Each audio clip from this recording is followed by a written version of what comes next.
We can entering in panel discussion one. So the next agenda is panel discussion one with the team overcoming manufacturing cybersecurity hurdles. The panel discussion will talk about increased security threats brought about by IT, OT convergence. The two, what is the type and level of risk present in smart factories today? And three, building cybersecurity controls in smart factory initiative. And four, importance of having a damage control strategy in case attack. So I would like to invite our beautiful moderator today to come on stage, Miss Adisti Sukma Sawitri, Managing Editor, The Jakarta Post. Give applause for Miss Adisti Sukma Sawitri. Please come on the stage.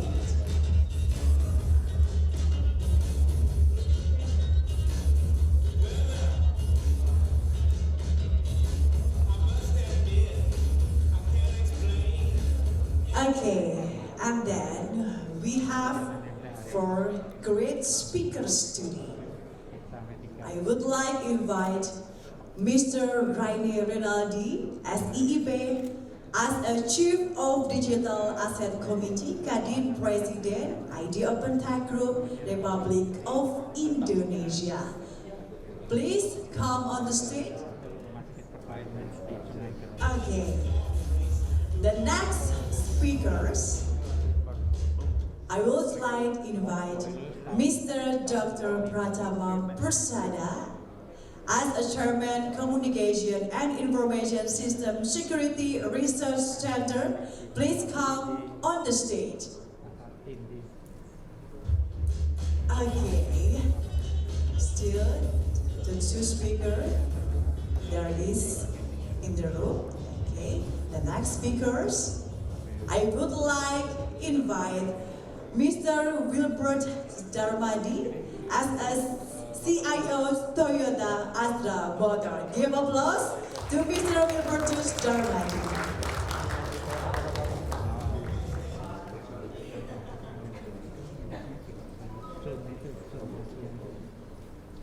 Okay, and the next speakers, I would like to invite Mr. Muhammad James Balahudin as Executive Director Indonesia Blockchain Society. Please come on the stage.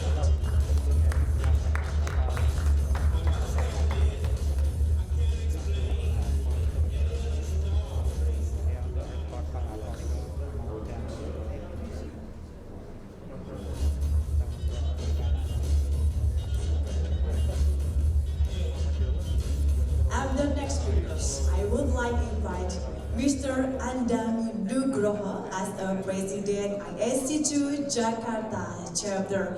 Please come on the stage. Yes, ladies and gentlemen, this is our moderator and all speakers. Miss Adisti, I deliver this panel discussion to you and good luck. Okay, thank you. Thank you. Good morning, ladies and gentlemen. My name is Adisti. I'm a managing editor at the Jakarta Post, and it's a pleasure. It's lovely to meet all of you this morning on the second day of Manufacturing IT Summit Indonesia. And for this session, we will discuss about overcoming manufacturing cybersecurity hurdles in Indonesia. As our keynote speaker Padani already mentioned, the fourth industrial revolution has made it possible that the most sophisticated factory, the most sophisticated product is produced just about anywhere in the world. But then, of course, this technology revolution also gave birth to cybersecurity issues, and especially in Indonesia, we are currently at the crisis of cybersecurity issues in which many companies, big and small, they experience cybersecurity issues, including the government institutions. So this morning we will try to highlight the problems, the top threats of cybersecurity issues in manufacturing sector. And I already have the wonderful panelists on stage this morning. I will introduce them again. The first one is Pak Rein Renaldi, Chief of Digital Asset Committee at Kadin Indonesia, and also President of ID OpenTech Group. Welcome, Pak Renaldi. And the second one is Pak Pratama Bersada, it's not yet, yeah? Okay. And the second one is Pak Muhammad James Falahuddin, the Executive Director of Indonesia Blockchain Society. Welcome, Pak James. And the third one is Pak Wilbertus Darmadi, Chief Information Officer of Toyota Astra Motor. And last but not least, Pak Andang Nugroho, the President of ISC2 Jakarta Chapter. Welcome, Pak Andang. Okay, let's get into it. Because I think this morning we have mostly Indonesian audience, so I think we will perform the discussion in both Bahasa and English interchangeably. And of course, the audience can ask questions in Bahasa. Okay, so let's get into it. So first, I would like to know from the panelists, what are actually top cybersecurity threats faced by manufacturing sector in Indonesia? Maybe for this question, I will start with Pak Rein. Go ahead, Pak.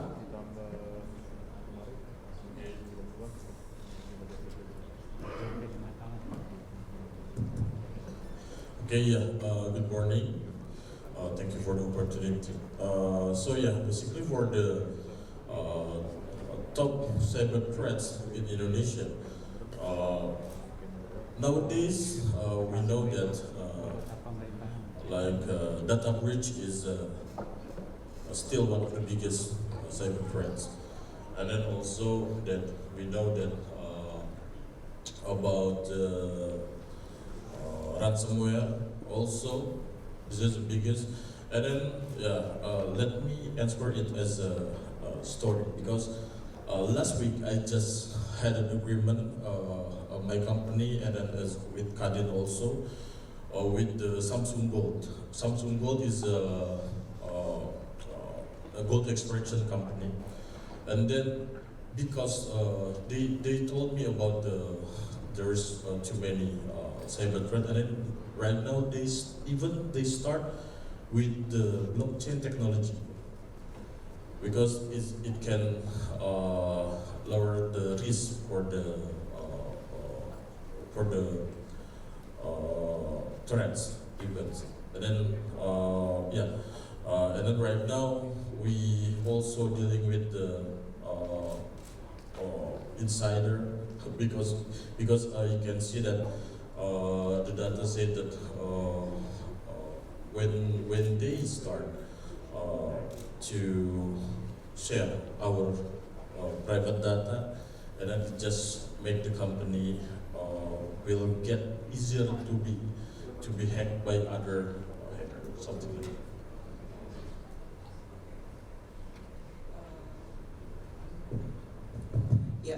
That's very interesting, Pak Rein.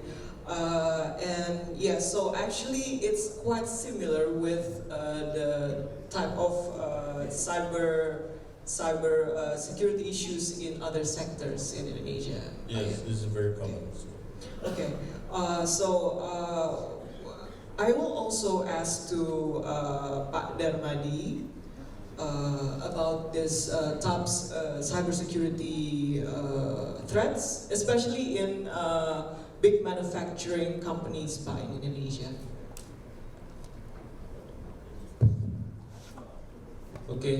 Morning everyone. So thank you for the questions. It's an honor for me to be here. So back again to the question about the cybersecurity threat.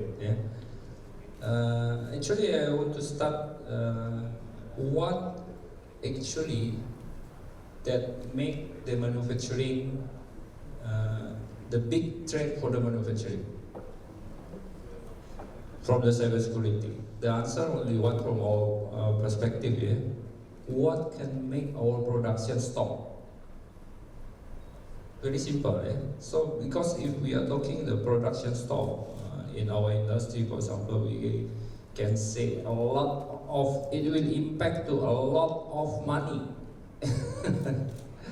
Not only us, yeah, but also the other industry, I think. Yeah. So everyone, yeah, who handle the IT and OT, yeah, sorry. So if we are talking about the manufacturing, especially we will talk about the OT, yeah, not an IT, because IT and OT is two different things but quite similar. Yeah. So if we are talking manufacturing, we are talking about the OT. Yeah. The issue happen if we connect our network in manufacturing to the internet. Otherwise, this issue will not happen. So if we are talking cyber threat, the threat is coming from the cyber. Cyber, if you connect your network to the internet. Yeah. So if you in your manufacturing, I believe that actually not only Toyota, yeah, all the other manufacturing company, they already have a network for the production, yeah, the OT, they already on place. I think I believe that. And if we are talking about the automation, yeah, data in manufacturing, if you ever heard about the ICS, the Industrial Control System, you ever heard about the SCADA, yeah? Supervisory Control and Data Acquisition. Yeah? Actually, that's already on place in manufacturing for a long time ago. Yeah? So, in the closed loop of a manufacturing network, in the closed loop, yeah, actually the data interchangeable, yeah, that's already happened a long time ago. The automation already happened a long time ago. Yeah, but why now everybody talking about the cyber threat to manufacturing? Why? That's come since the era of IoT. Yeah, if we are talking about the IoT, Internet of Things. Yeah, everything now. With all you have a sensor, actually you can connect to the internet. Yeah. So when we are connect something to the internet, to the outside, yeah, of course you need to make sure that all the door, yeah, you should protect it. If you are not connect your manufacturing system to the internet, you are secure, of course. Yeah. No worry about that. Yeah. So the biggest threat for us, if we are connect our manufacturing system, yeah, our network to the internet, and we are not prepared all the protection. But the first question actually, do you really want to connect your manufacturing to the internet? For what?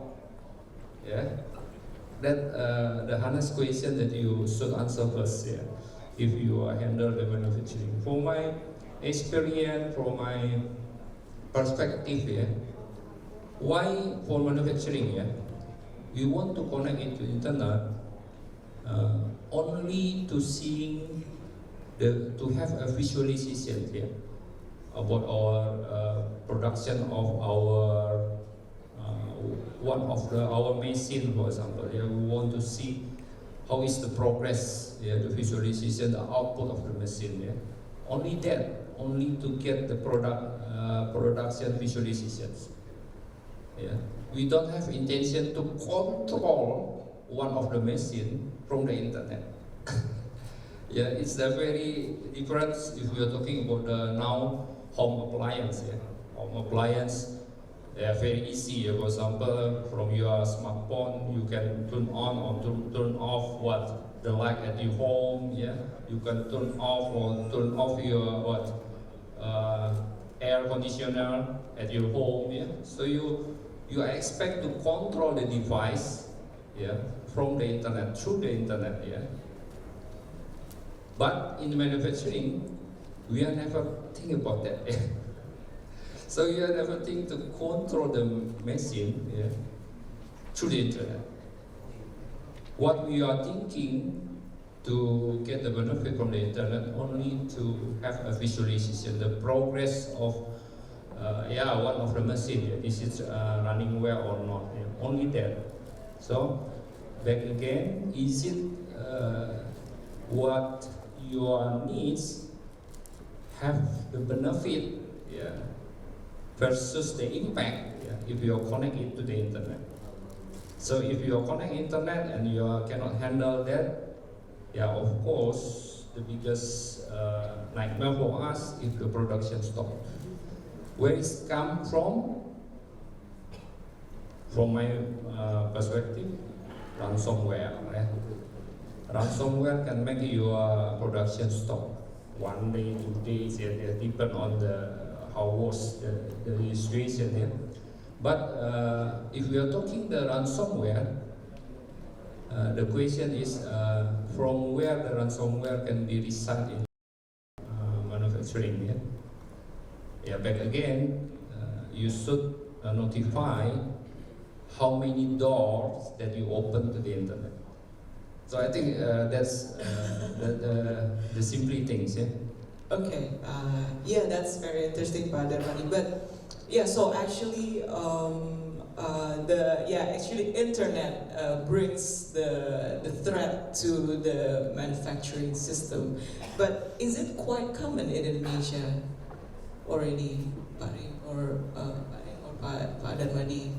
Maybe can answer. Yeah, not only Indonesia, but this from my experience. Well, again, if we are talking about manufacturing. Usually we divide manufacturing network, IT, OT, yeah, with the office network, IT. Yeah. So usually we spread it into 2 different networks, but it can have interaction with each other. Yeah. We put a firewall, yeah, in between. Yeah. So we have a dedicated network for the manufacturing. We have a dedicated network for office, yeah, and usually the connection to internet we open through the office, yeah, not through this network, yeah. And between this we put a firewall. That's I think that's the common thing how we apply the OT, yeah, in manufacturing. Okay, thank you, Pak Darmadi. Maybe this is just to kind of continue the conversation, Pak James. What are the types and level of risk? And maybe more, to be very honest, I'm very common in this. I'm not really following the manufacturing. Yeah, this is very niche for me, very niche issue. So can you maybe elaborate instances where is it quite common in Indonesia, and what kind of risk? Actually? Okay, thank you, Yeah. Boris. Basically, if you talk about the cybersecurity, the threat is similar through all the sectors. It's data breach, it's ransomware, it's malware, it's a social engineering, phishing, things like that. But just like Pak Darmadi said, that for the manufacturing sector, there's a different type of network, yeah, different type of network, which is there's IT for operational things, and there's OT for the operational of the factory. But this is, I think, the scary things here. Maybe you can isolate the OT from outside network, but still there is one loophole. The person, yeah. If the factory is targeted for a cyber attack, the most vulnerable thing is that the person through social engineering.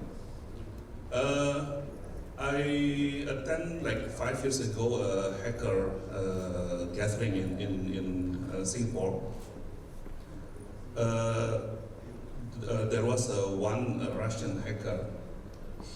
She's a woman. She young, 25 and pretty. She managed to breach one of petrochemical company.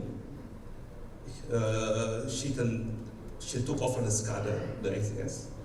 Is this in Indonesia? No, Okay. she didn't mention where, but Okay. it happened. Yeah. Oh, Yeah, it happened, but she took over the SCADA and she can, basically she can change the chemical stuff. Maybe from if it's been for the purchase of fertilizer, she can make it as a bomb because there's ammonia there. Yeah, and she said the first thing she did that through social engineering. So even if the network is totally separated, but still 95% of cybersecurity threat is in the people. Yeah, I think but other than if just like tadi, ransomware is one scary thing. He's saying, but if there's a malware can be injected from the people, it will be a catastrophic for the factory. I guess that's my answer. Okay, maybe Pak Anda, can you? Oke, makasih. Tadi kan katanya campur ya, jadi saya Boleh, silakan Pak, silakan. Oke, the people Pak. Jadi saya lanjutkan di situ ya. Sebetulnya saya mewakili komunitas orang-orang yang bergerak di industri cyber security dan certified lah. Jadi saya di komunitas ya. Sudah berkarir di cyber security mungkin kita 20 tahun. Jarang sekali saya diundang dan ada di event yang basisnya manufaktur. Jadi mungkin baru pertama kali ini sekarang. Dan saya sangat appreciate nih karena ternyata industri ini juga care ya. Seperti tadi cerita Pak Darmadi kan, itu sudah connected. Manufaktur itu sudah connected out. Begitu dia connect keluar harus diamankan nih. Amaninnya di mana? Mungkin nyari orang-orang yang memang skill setnya di situ. Jadi itu yang menurut saya bagus, tren ini harus dilanjutkan dan harusnya makin kuat. Nah, orang, betul Pak. Jadi Indonesia ini secara komparatif ya, agak di bawah negara-negara sekitar di bidang awareness, baik orang yang umum ya, populasi umumnya, maupun orang yang sebetulnya saya punya background teknis nih, tapi awareness di bidang cyber security, keamanan informasi itu relatif di bawah. Jadi itu yang harus kita bangun juga. Mudah-mudahan paling enggak relatively comparable dan nantinya juga harusnya lebih maju lah. Bukan dari sisi orang per orangnya. Kalau kita lihat satu persatu itu ada yang benar-benar jago orang Indonesia nih ya. Hacker yang jago salah satunya emang 10 besar lah, 10 besar dunia itu ada satu orang Indonesia di situ. Nah, tapi secara umum average ya kita perlu dikembangkan. Kira-kira itu jawaban saya. Oke, iya jadi sebetulnya the threat is there gitu, tapi memang saya jadi ikut pakai bahasa Indonesia. Oke, so the threat is there, tapi memang kalau di manufacturing levelnya itu tidak mungkin karena memang biasanya manufacturing berlangsung pada closed loop, jadi sebuah lingkaran yang tidak terlalu terhubungkan dengan internet gitu. Yang saya bisa bayangkan sih mungkin misalnya kayak mining sector maybe atau sesuatu yang seperti itu, mungkin tadi disebutkan juga petrochemical itu juga mungkin expose karena mereka perlu ada monitoring dari mungkin dari headquartersnya ke daerahnya gitu ya Pak, mungkin seperti itu. Nah, kalau misalnya kemudian berarti tindakan awal dan yang paling tepat untuk memperkuat protection itu sebenarnya tadi Pak Darmadi sudah menyebutkan. Jadi dibagi-bagi ya Pak ya, di segmented sistemnya gitu. Apalagi tindakan yang bisa untuk diambil langkahnya bagi pemilik factory untuk bisa mencegah gitu ya Pak cyber security breach ini terjadi. Mungkin silakan silakan boleh dari juga boleh ya, silakan.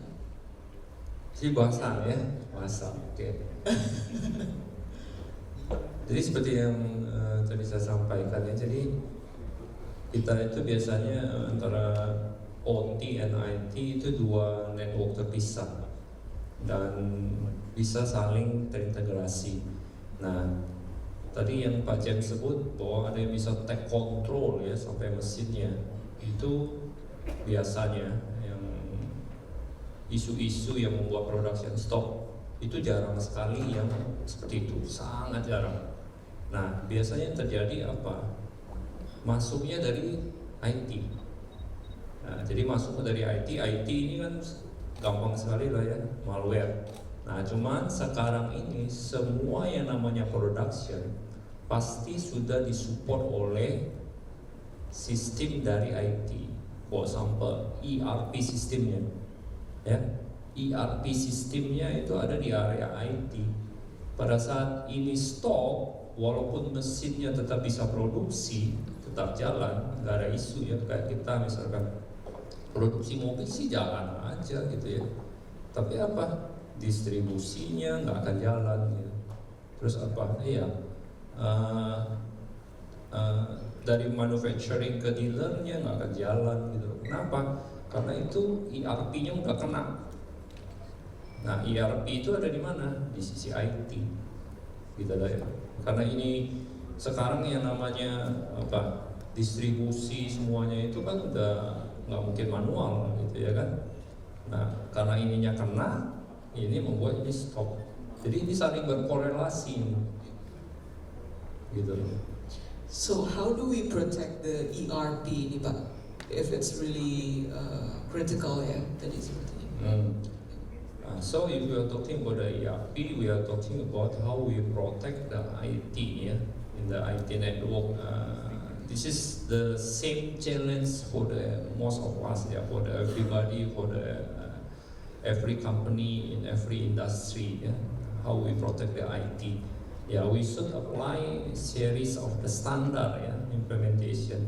So if we are talking industry-based industry, the security requirement standard is different. Yeah, so if we are talking the highest one might be the fintech, the financial industry. That's the standard for the security. I think the highest. Yeah, because if something happen, you can lose your money. If you lose your money, so it become what the mass catastrophic, yeah. So the rakyat, everybody will yelling, why I lose my money, yeah. So the financial industry is supposed to become the highest standard for the security, yeah. Then manufacturing is below that, yeah. Now, how we protect that? I think the standard thing. Yeah. First, we start with this is what I will always mention to everybody. Yeah. We identify how many doors that we open to outside. How many doors? Yeah. And please protect at every door. And please ensure that the protection is actually sufficient, adequate. Yeah, that's the first thing. So the simple thing, for example, when we are talking about the ransomware, how the ransomware can reside in our on-premise. For example, through the email, your correspondence with the others through the email, the phishing email.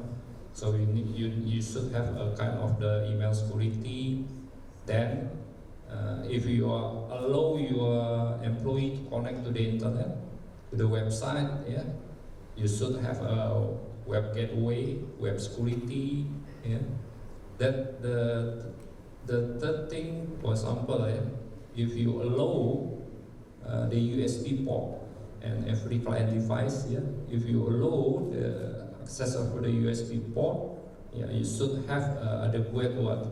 Now we can talk about the XDR, yeah, not only the antivirus, not the old generation antivirus, yeah.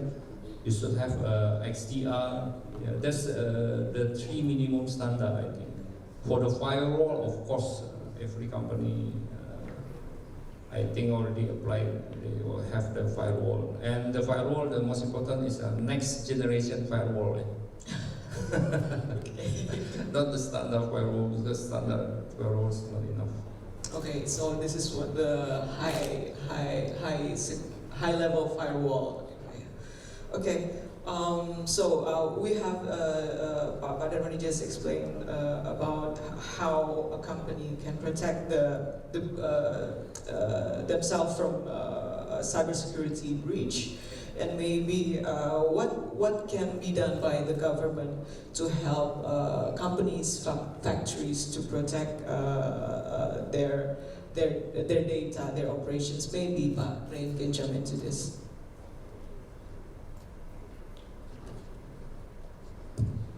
So ya, saya jawab dengan bahasa Indonesia. Jadi pada dasarnya sekarang tentang cyber security sendiri itu masih menjadi diskusi yang cukup sering dilakukan, terutama karena kita di Kadin, kita sebagai mitra strategis pemerintah, kita ada komite khususnya, yang akan membahas sebenarnya di sini itu pemerintah melakukan 2 hal, yaitu pencegahan dan juga penanggulangan. Dan kita bisa lihat bagaimana sih cara melakukan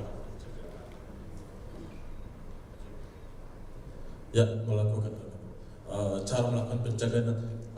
Saat ini beberapa hal yang dilakukan oleh pemerintah, salah satunya adalah dengan menggandeng komunitas, bisa seperti Pak Andang juga, karena banyak kita bisa tahu bahwa ancaman cyber security ini selalu harus update. Makanya kita sangat membutuhkan diskusi dengan pihak komunitas dan juga asosiasi, dan juga jika terjadi sesuatu, pemerintah melindunginya dengan cara sudah membuatkan, let's say salah satunya adalah regulasi atau undang-undang untuk melindungi si korban tersebut. Dan ya, itu sudut pandang dari Kadin juga, dan kita pun terbuka kalau bisa dari beberapa komunitas atau pelaku usaha, dan untuk kita bersinergi juga bersama Kadin bisa ditingkatkan, dan itu bisa memperkuat kita ke depan. Oke. Kalau misalnya ini amit-amit ya Pak ya, misalnya kejadian ada data breach gitu, sebuah perusahaan atau pabrik itu itu mengalami data breach atau menjadi korban cybercrime, itu sudah ada undang-undang atau peraturannya bisa melaporkan kasus itu nggak Pak? Pak, sudah geleng-geleng, silakan Pak. Nah ini juga memang kalau pemerintah ini, kebetulan saya cukup banyak terlibat gitu ya. Saya pernah jadi konsultan di BSSN juga gitu. Jadi memang salah satu yang kita harapkan dari pemerintah sebetulnya utamanya adalah regulasi. Gitu. Nah, coba sampai sekarang sayangnya, kalau nggak salah sebelum COVID sempat muncul ya RUU tentang siber kan. Tapi terus somehow ya karena RUU itu sangat BSSN sentrik, akhirnya diprotes oleh komunitas, sehingga yang sampai sekarang basically untuk cyber security negara ini belum punya aturan gitu. Jadi ini posisi yang agak ide kan. Yeah. Ya, sangat ini, jadi kaget juga nih Pak. Jadi ternyata belum ada nih ya Pak, belum ada proteksinya sama sekali. Oke. Undang-undang Ya. kita belum punya. Udah ada RUU yang namanya RUU Keamanan dan Pertahanan Cyber. Ini beda lagi dengan yang baru disahkan kemarin. Yang Beda besar lagi Pak. RUU Perlindungan Data Pribadi. Iya, beda. Two different things gitu ya. Kalau perlindungan data pribadi kan terkait dengan privacy, bagaimana pengelolaan. Nah ini juga memang sebetulnya part dari cyber security. Ini tapi yang harusnya payung itu adalah tadi ada undang-undang pertahanan dan keamanan cyber. Nah ini ya harapannya sih mungkin kalau Pak Ren dari Kadin bisa bantu mendorong gitu ya. Ini supaya direvisi dan dibahas lagi yang lebih melibatkan banyak pihak gitu, sehingga waktu itu RUU ini diproses karena ya istilahnya menafikan komunitas, menafikan para praktisi gitu ya. Nah itu harapannya sebetulnya itu pertama. Kedua juga memang kita juga perlu satu regulasi yang istilahnya apa ya darurat cyber gitu ya. Somehow saat misalnya satu negara ini kita terjadi problem dengan infrastruktur komunikasi dan itu harus bagaimana itu kita juga belum punya. Tapi memang kalau saya lihat di BSN mereka sudah mulai ada coba membangun namanya National Security Operation Center gitu ya, NSOC gitu ya, sudah tapi ya walaupun masih limited tapi itu sudah step yang lumayan. Tapi ya it's still a long way to go sih. Jadi basically sekarang industry we are on our own gitu. Wow, very fragile ya Pak ya. Oke, Pak Ren mungkin mau ada yang ditambahkan dulu? Oh sudah terwakilkan ya Pak yang tersuarakan. Oke baik. Nah tadi Pak Ren juga menyebutkan role of community gitu ya, cukup besar sekali itu. Nah mungkin ini bisa, ya silahkan Pak ini. Melanjutkan Pak James ya. Yang paling dekat adalah sebenarnya sudah disusun dan sudah diresmikan yang namanya PON, Peta Okupansi Nasional. Di dalam peta okupasi nasional itu ada beberapa jalur kan, jalur misalnya teknologi informasi ada, dan di sana memang Kamsiber itu ada. Jadi orang kalau menyatakan saya adalah cyber security engineer atau entusias atau technician atau apa gitu ya, itu ada jalurnya. Di situ kelihatan bahwa skill set yang harus saya miliki itu apa untuk saya bergerak ke atas nih. Dia seluruh SKKN itu kan ada 9 level ya. Dari level 1 paling rendah sampai level 9 itu harusnya sebutannya sudah CISO, Chief Information Security Officer untuk satu perusahaan atau satu enterprise. Nah, saya ada di mana? Ya, jadi kalau kita melihat peta okupansi itu, kita langsung bertanya nih, saya ada di mana? Skill set saya apa? Saya harus mencapai apa lagi tuh saya bisa naik ke sana. Nah, itu yang mungkin ya sembari kita menunggu kolaborasi dan sinkronisasi yang lebih bagus, kita bisa paling enggak di level perusahaan itu mempersiapkan tim dan orang-orangnya yang memang mencukupi untuk keperluan mereka. Itu rasanya paling tidak itu kan di dalam kontrol kita ya, kita harus lakukan. Gitu sih. Yang mau menanggapi tentang kayak seperti ini karena ya lumayan ya Pak. Jadi ini juga merupakan new information. This is new information for me that actually manufacturing sector is actually left on their own gitu ya untuk melindungi diri mereka dari cyber attacks gitu. Oke, mungkin ada tambahan lagi dari Pak Darmadi atau kita mau ke audience dulu mungkin. Silahkan Bapak Ibu ada yang ingin melontarkan tanggapan, pertanyaan. Ini topiknya lumayan cukup menarik gitu dan jarang didiskusikan. So go ahead, ladies and gentlemen, if any of you wants to comment or maybe you have experience with cyber attacks, data breach in your company, maybe we can discuss together. Ya, silakan. Maybe I can speak in bahasa. Ya, setuju dengan Pak Wilbertus Memang menarik ketika kita mengkoneksikan jaringan kita baik itu OEE, GE kita dengan visual sedemikian rupa sehingga manajemen bisa melihat hasil kita. Tapi mungkin para pimpinan nggak tahu betapa rumitnya kita harus contohnya membuat server baru khusus untuk mesin kita terpisah dengan jaringan. Yang jadi satu pertanyaan saya pertama, apakah di spesifik Toyota sendiri pernah mengalami yang namanya error atau serangan dari luar walaupun kecil? Kedua, bagaimana Pak Wilbertus Darmadi melakukan sosialisasi dari tingkat manajemen ke tingkat yang floor, betapa pentingnya cyber security ini ada. Lalu yang ketiga, apakah ketika transformasi digital ini berjalan smooth atau punya pengalaman sharing buat kita agar kita bisa mengimplementasikannya dengan smooth juga seperti itu sih tiga pertanyaan. Terima kasih. Ini maka kita kita sangat mengucap syukur bahwa sampai saat ini kita belum ada serangan seperti itu ya. Amin jangan gitu ya. Itu cuman kalau dibilang surrounding environment kita kayak supplier, dealer gitu ya,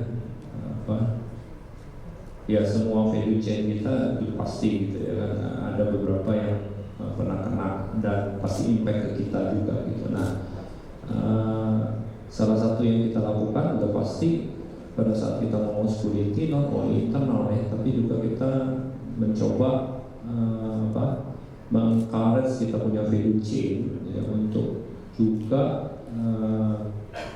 fokus di cyber security ini. Karena pada saat kita bilang impact di salah satu value chain itu pasti impact ke seluruh kita punya circle ya, itu pasti terasa gitu. Jadi misalkan ada satu supplier kena sehingga dia nggak bisa masuk komponen ke kita, itu pasti kita terimpact juga gitu ya kan. Nah, itu jadi not only ke employee tapi juga ke seluruh value chain kita. Nah, pertanyaan kedua, gimana kita melakukan cyber security? Jadi pada saat kita bicara mengenai cyber security awareness ya, nah ini harus dilakukan secara kontinu ya, terus menerus diingatkan terus. Nah, itu bukan satu one time shoot terus selesai gitu ya. Terus tiga bulan sekali kita ingat, nggak bisa begitu ya.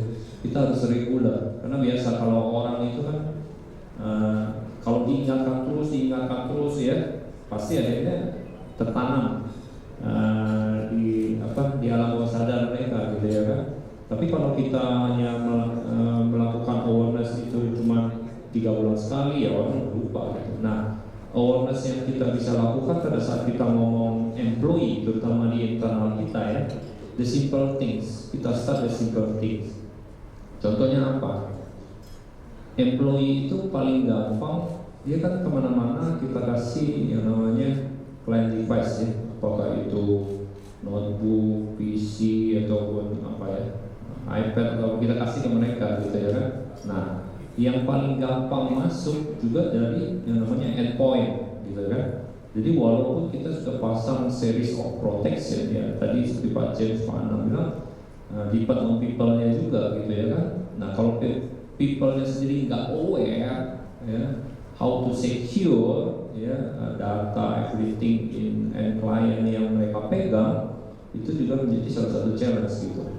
Jadi gimana awareness itu bisa ada di employee, simple things mulai dari yang mereka pegang sendiri, misalkan end client gitu ya. Nah, sosialisasinya kalau di kita ada regular yang kita sebut email IT security awareness.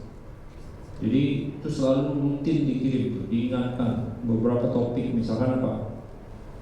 Pada saat menerima email, jangan asal main klik, ya. Perhatikan dulu siapa yang kirim. Pada saat kita ngomong email phishing itu kan merepresentkan seakan-akan yang ngirim itu valid gitu ya kan. Tapi kalau kita nggak baca, Padahal disuruh klik, kita klik udah langsung misalnya, walaupun kita udah pasang protection ya, gateway itu pasti akan membantu memprevent ya. Tapi awareness itu sangat penting gitu. Jadi pada saat mereka aware bahwa pada saat menerima email, mereka lihat dulu nih siapa yang kirim. Bisa aja dia tulis Darmadi, padahal emailnya itu bukan Darmadi gitu ya, email something sama dari luar gitu ya. Itu awareness kecil kayak begitu, kita secara reguler kita kita terus kirim ke mereka gitu ke kita punya employee yang ada gitu.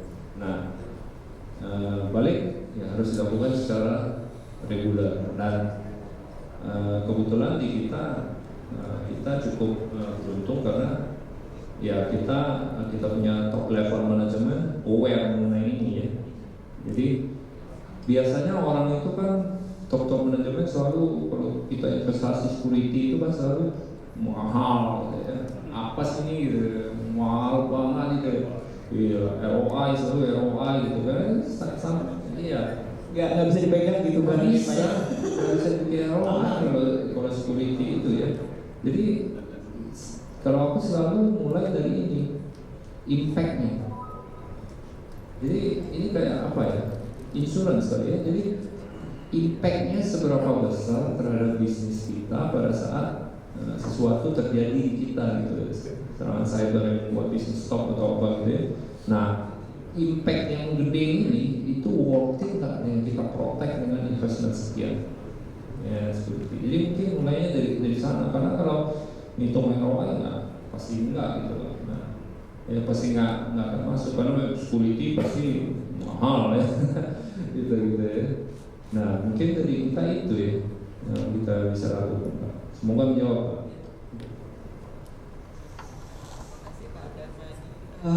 Silakan Bapak Ibu yang lain ada pertanyaan. Ya silakan Pak.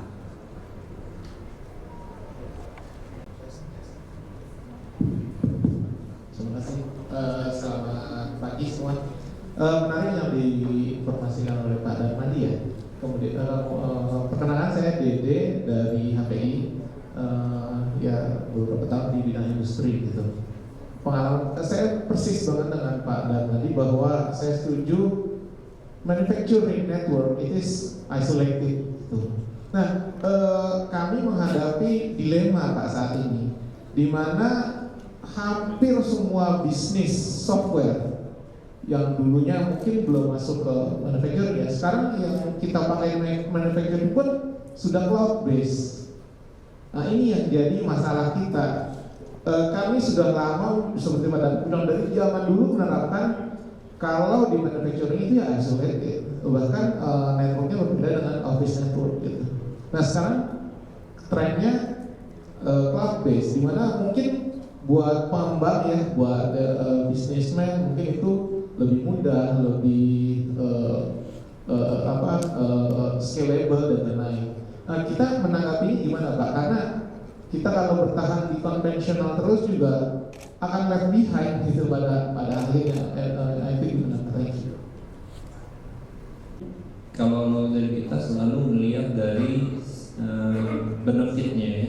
Apa sih kita mau taruh di cloud? Benar bahwa yang namanya cloud teknologi itu sesuatu yang kita nggak bisa tahan, gitu ya.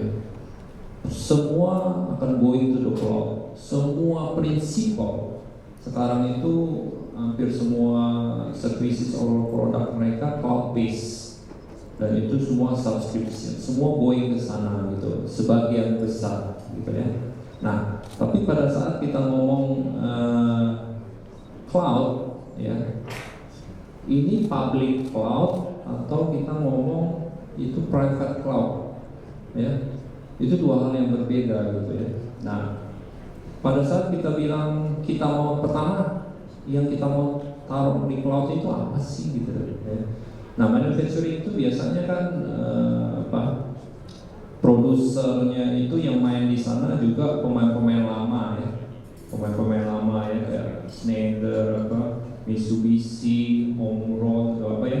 Itu pemain-pemain lama semua. Jadi memang mereka nature-nya itu adalah automation industry. Dan mereka ini juga berkembang. Mereka berkembang. Jadi yang namanya automation mereka yang sebelumnya closed loop bisa juga diput di cloud, ya. Tapi yang ngembangin siapa? Yang ngembangin adalah mereka sendiri. Jadi teknologi di manufacturing itu berkembang dari yang pemain-pemain yang memang sebelumnya core di sana gitu. Nah, jadi kalau dari aku satu, pertama kita harus lihat dulu apa sih sebenarnya kita bilang kita mau taruh di cloud gitu loh. Ya, memang benar bahwa sebagian besar vendor mencoba nge-push di sana. Nah, kalau kita memang bilang bahwa mau nggak mau kita harus ke cloud dan vendornya semua nge-push ke sana. Pertama, ini dari pengalaman experience ya. Kita pilih vendor yang memang nature-nya di manufacturing dan terus mereka expand ke cloud. Bukan vendor yang dari cloud dulu terus mencoba manufacturing. Itu pasti enggak, karena mereka nggak punya basicnya gitu loh ya. Itu yang kedua. Nah, yang ketiga, yang pada saat kita ngomong cloud, ya, itu balik lagi yang bertanggung jawab terhadap security di cloud tersebut. Oke, bukan vendor, Iya, kita sendiri.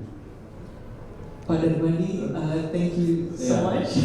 Ya, nanti kita Unfortunately, ngobrol. we reach our session. Thank you, speakers, and yeah, see you in the next session. Thank you. Yet give applause